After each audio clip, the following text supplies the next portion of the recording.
Infinities and Box Set, Volume 1, Books 1 through 3, Caspian's Fortune, Tempest Rising, and Darkest Reach. Written by Eric Warren, narrated by Larry Gorman. Caspian's Fortune, Infinities and Book 1, by Eric Warren. Narrated by Larry Gorman. 1. Why must you disappoint me, Cas? Next time, come visit my side of the ship, the elegant woman said, descending the long metal ramp. Caspian Robeaux raised his fist to his chest in salute, ignoring the insinuation. The princess knew full well, if Caspian so much as looked at her the wrong way, he'd see the end of a shooting gallery by the end of the day.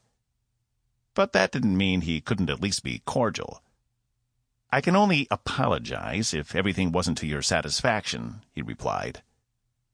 She reached the bottom of the ramp, gliding over the surface as if she were on a portable hover, her long sapphire dress concealing any hint of actual legs underneath there.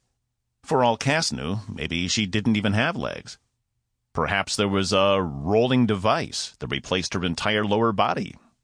It was better he kept that image in his mind, rather than where his imagination wanted to direct him. A sweet, flowery scent filled the air as she moved into his personal space. Cass tightened his fist, pressing it into his chest as hard as he could, as her copper eyes studied his own. The princess was almost exactly his height, and she stopped inches short of their faces touching. Caspian tried not to breathe her in, but it was impossible and intoxicating at the same time. "You know, Cas," she said, her voice low, "we could always extend the trip. Your skills could be put to use in places other than the engine of your ship." Cass suppressed the urge to wet his lips. "Begging your pardon, Your Highness, but I'm afraid we wouldn't have the time. You're due for your ceremony in only a few hours." She reached up with her slender fingers and drew them down the stubble on his cheek. He felt the ache of desire bloom within him, but he held steadfast.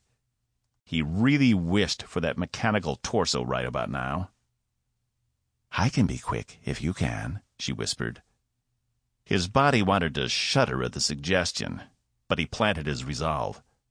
One finger out of place, and he was dead.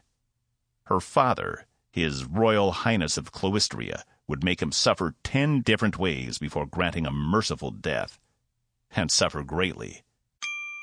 Sample complete. Ready to continue?